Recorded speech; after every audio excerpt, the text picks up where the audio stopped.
Let's learn 2.0 में आप सभी का हार्दिक स्वागत और अभिनंदन।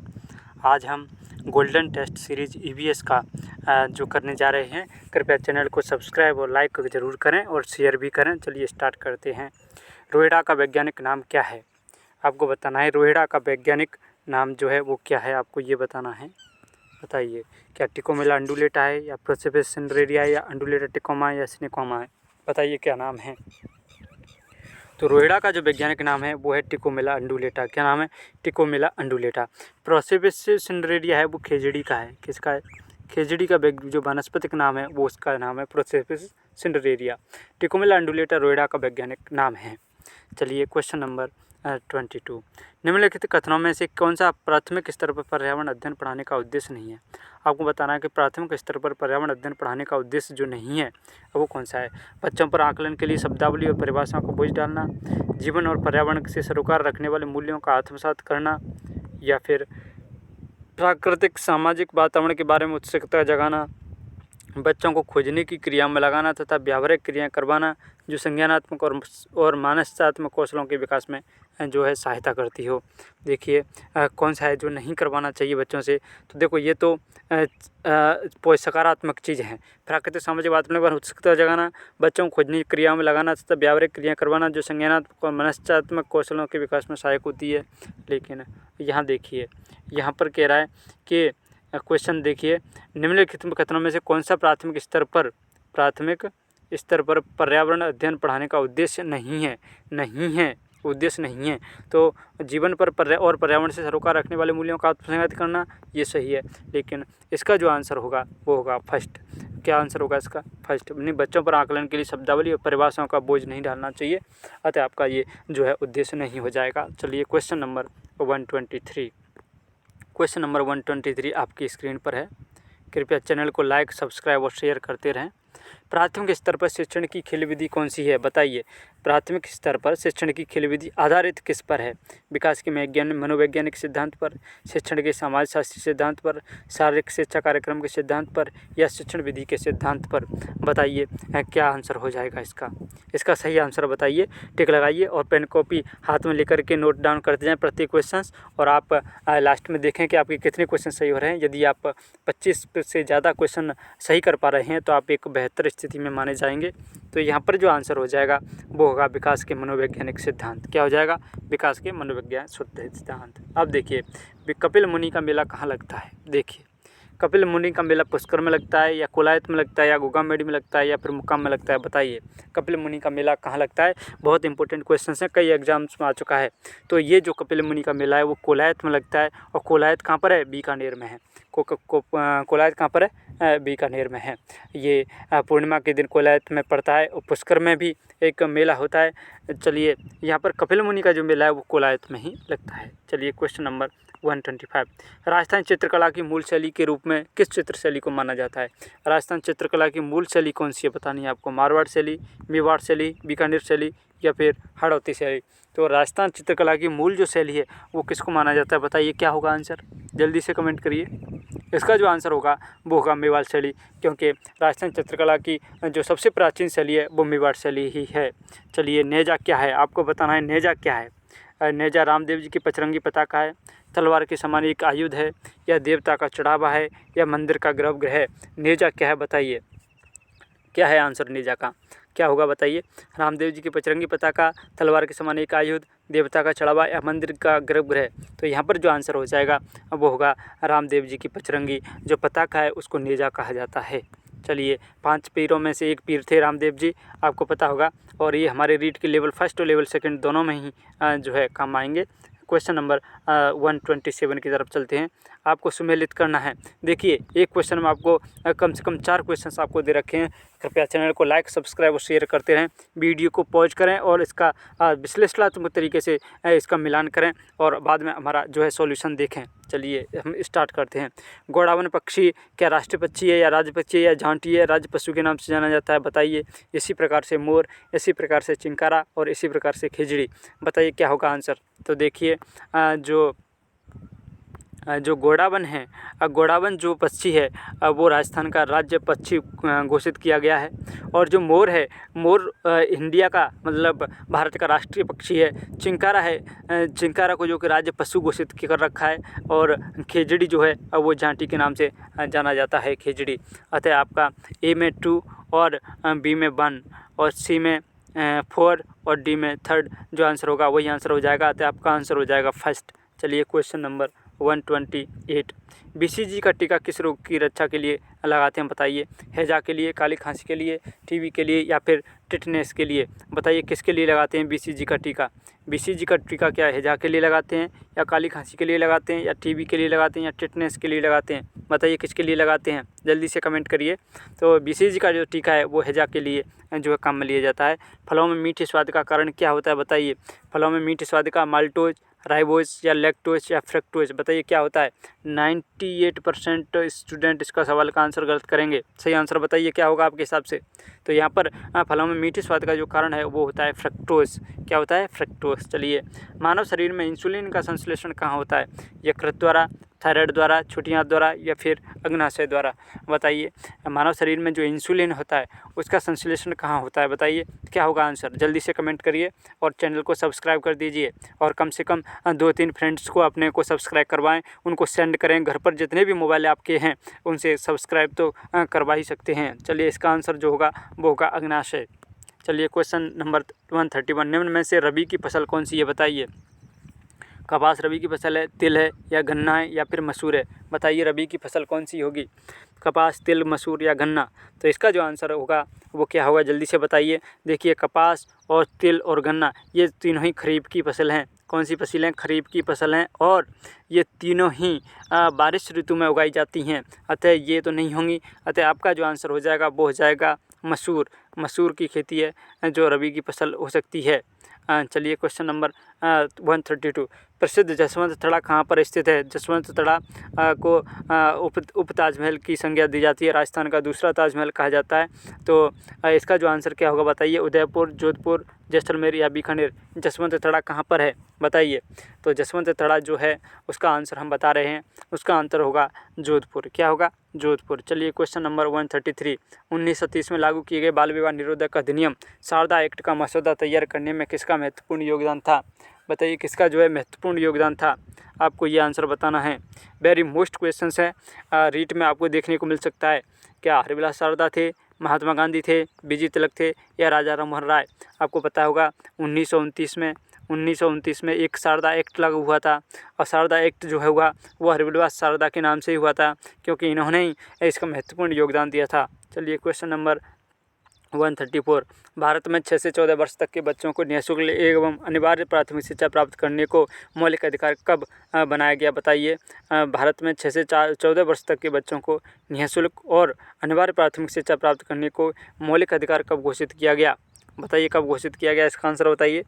इसका जो आंसर होगा वो होगा वर्ष 2002 में 6 से 14 वर्ष तक के बच्चों को निःशुल्क एवं अनिवार्य प्राथमिक शिक्षा प्राप्त करने का मौलिक अधिकार जो है प्रदान किया गया। रक्त की जांच द्वारा किसकी उपस्थिति से मलेरिया की पहचान होती है बताइए। लाल रक्त की जांच द्वारा किसकी उपस्थिति से मलेरिया की पहचान होती है। लाल रक्त कोशिकाएं, मलेरिया परजीवी प्लाज्मोडियम या रक्त में क्षतिग्रस्त यकृत कोशिकाएं, रक्त में मच्छर के लार्वे, लाल रक्त कोशिकाओं के में मच्छर के अंडे। बताइए क्या होगा आंसर। रक्त की जांच द्वारा किसकी उपस्थिति से मलेरिया की पहचान होती है। मलेरिया की पहचान करनी है आपको, बताइए कैसे करोगे। इसका जो आंसर होगा वो होगा लाल रक्त कोशिकाओं में मलेरिया परजीवी प्लाज्मोडियम जो है वो पाया जाता है, जिससे आपकी जांच हो जाती है। निम्नलिखित में से माथे पर बांधने वाला आभूषण कौन सा है बताइए। हालरो, गोखरू, आंवला या फिर रखड़ी। बताइए जो माथे पर है जो बांधने वाला आभूषण है उसका नाम क्या है। देखिए वीडियो को पॉज करके आप आसानी से इसका आंसर दीजिए। क्या होगा, जो हालरो है वो तो गले में पहना जाता है, गोखरू पैरों में पहना जाता है, और इसी तरह जो रखड़ी है, रखड़ी जो आभूषण है वो माथे पर बांधा जाता है, जो कि माथे पर लटका हुआ आप देख सकते हैं, उसको रखड़ी कहा जाता है। चलिए, प्रसिद्ध लोहागढ़ का किला किस जिले में स्थित है बताइए। लोहागढ़ का किला जो है वो किस जिले में स्थित है। नागौर में, दौसा में, भरतपुर में या जयपुर में। प्रसिद्ध लोहागढ़ का किला, ऐसा माना जाता है कि लोहागढ़ किले को अविजित घोषित किया गया। अनेक बार अंग्रेज़ों ने इस पर आक्रमण किया, लेकिन लोहागढ़ किले को वो जीत नहीं पाए। इसलिए अविजित लोहागढ़ कहाँ पर स्थित है, अब आपको बताना है। क्या ये नागौर में है, दौसा में, जयपुर में या भरतपुर में है, बताइए। तो इसका जो सही आंसर होगा वो होगा भरतपुर, क्योंकि महाराजा सूरजमल ने सुरक्षा के लिए अपने परकोटे पर मिट्टी की जो है दीवार बनवाई, मिट्टी का जो है लोहागढ़ का किला बनवाया। अतः यहाँ पर जो सूरजमल ने जाट थे उन्होंने ये बनवाया था, और ये जो भरतपुर में स्थित है। चलिए क्वेश्चन नंबर 138, दही निर्माण हेतु कौन सा सूक्ष्म जीव उत्तरदायी है, बताइए। दूध से जो दही बनता है उसमें कौन सा सूक्ष्म जीव जो है काम करता है, अस्परजिलास, स्ट्रेप्टोस्पोगस, रेट्रोवायरस या फिर लैक्टोबैसिलस, बताइए क्या होगा आंसर। जल्दी से कमेंट करिए और आगे बढ़ते हैं। कृपया चैनल को लाइक, सब्सक्राइब और शेयर ज़रूर करते रहें। ज़्यादा से ज़्यादा लोगों को हमारे चैनल से जोड़ें, ताकि ज़्यादा से ज़्यादा लोग अपनी साइकोलॉजी और EVS, और आज हमने हिंदी का जो है गोल्डन टेस्ट सीरीज स्टार्ट किया है, और वो आपने नहीं देखा हो तो उसको भी देखें। तो इसका जो आंसर होगा वो होगा लैक्टोबैसिलस। क्वेश्चन नंबर 139, सुमेलित करना है आपको। क्या करना है, सुमेलित करना है। तो आपको बताइए प्रकंद, स्तंभकंद, शल्ककंद और धनकंद, इस तरह से आपको सुमेलित करना है। बताइए क्या होगा। लहसुन, जमीकंद, अदरक और आलू, बताइए क्या होगा इसका आंसर। प्रकंद, स्तंभकंद या फिर शल्ककंद या फिर धनकंद, जल्दी जल्दी से आपका आंसर बताने हैं इसके। बताइए क्या होगा आंसर इसका, बताइए क्या होगा आंसर। इस क्वेश्चन में मिसप्रिंट है, क्योंकि यहाँ पर जो जमीकंद है वो कुछ नहीं होता है। अतः हम 39 क्वेश्चन को स्किप कर रहे हैं। क्वेश्चन नंबर हमारा चलता है 140, क्या होगा 140। EVS में किसी अच्छे गृह कार्य को मुख्यतः किस पर केंद्रित होना चाहिए। EVS में किसी अच्छे गृह कार्य को मुख्यतः किस पर केंद्रित होना चाहिए, बताइए। पुनरावृत्ति और प्रबलीकरण पर, मास्टरी लर्निंग पर, विस्तारित अधिगम के लिए चुनौतियों और उत्तेजना पर, या फिर समय का सदुपयोग पर, बताइए क्या होगा आंसर। जो EVS में अच्छे गृह कार्य की मुख्यतः किस पर अच्छा जो गृह कार्य जो बच्चों को दिया जाता है वो किस पर केंद्रित होना चाहिए। पुनरावृत्ति प्रबलीकरण पर, मास्टरी लर्निंग पर, विस्तारित अधिगम के लिए चुनौतियों पर, या फिर समय का सदुपयोग पर। इसका सही आंसर क्या होगा, बताइए। विश्लेषण करिए अपने दिमाग का और सही आंसर दीजिए। तो इसका जो सही आंसर होगा वो होगा थर्ड। चलिए क्वेश्चन नंबर 141, बीज अंकुरण की अवधारणा को पढ़ाने का सबसे प्रभावी तरीका क्या हो सकता है, बताइए।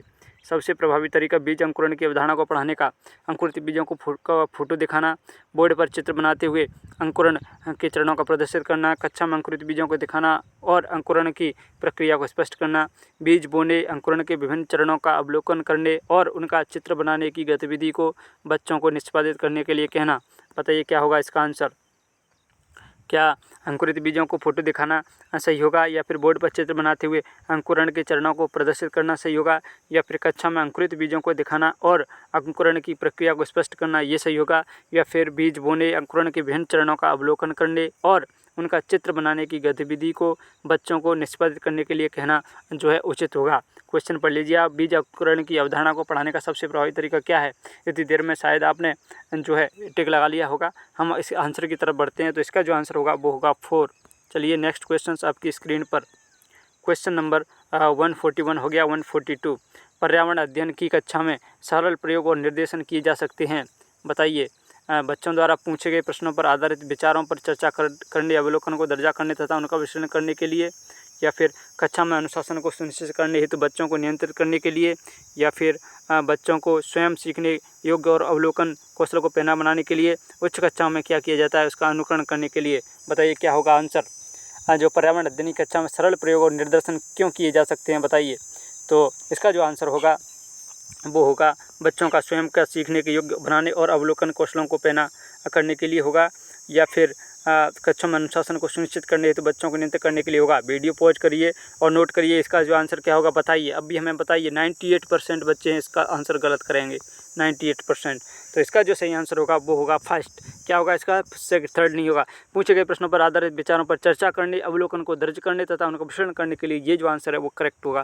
क्वेश्चन नंबर 143, पर्यावरण शिक्षा में समस्या समाधान विधि का कौन सा है जो गुण है। लक्ष्य केंद्रित विधि, चयनात्मक, सृजनात्मक या फिर उपयोग सभी। एक साधारण सा सवाल है, इसका जो आंसर क्या होगा बताइए। इसका जो सही आंसर हो जाएगा वो हो जाएगा उपयुक्त सभी। चलिए क्वेश्चन नंबर 144, शालिनी कक्षा 4 के विद्यार्थियों को विज्ञान केंद्र दिखाने के लिए शैक्षणिक भ्रमण की योजना बनाई है। नीचे दिए गया कौन सा सामान्य निर्देश इस भ्रमण के लिए अप्रासंगिक है। क्या है, अप्रासंगिक है। देखिए आप क्वेश्चन अच्छे से पढ़ लिया करिए। अप्रासंगिक है, बताइए क्या है।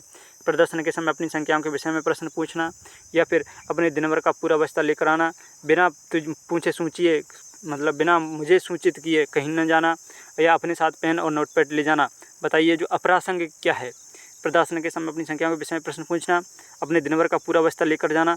देखिए इसका जो सही आंसर हो जाएगा वो हो जाएगा 2, अपने दिन भर का पूरा बस्ता लेकर जाना जो है अप्रासंगिक है। चलिए क्वेश्चन नंबर 145, वर्तमान में उपभोक्ता संरक्षण का प्रमुख नारा है हमारा माल हमारी सुरक्षा, जागो ग्राहक जागो, गुणवत्ता हमारा अधिकार, या गुणवत्ता को सलाम।